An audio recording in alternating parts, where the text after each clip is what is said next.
Odisha plus खबर ही प्रभु राधाकृष्ण दोल उत्सव अनुष्ठित ढेंकानाल जिला सदर ब्लॉक मधुसापाटना पंचायत मोटरी ग्राम दोल उत्सव गत रविवार फगु दशमी ठारू प्रभु राधाकृष्ण मंदिर रे भीतर फगु आरंभ हो जाइछि।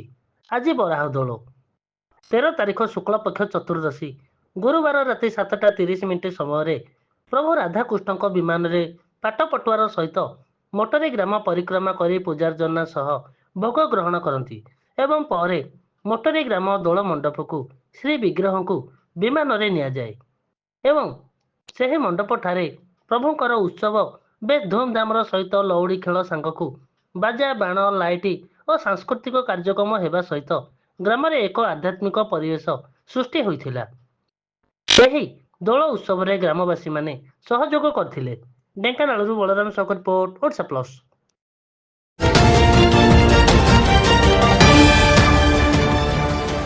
ओडिशा प्लस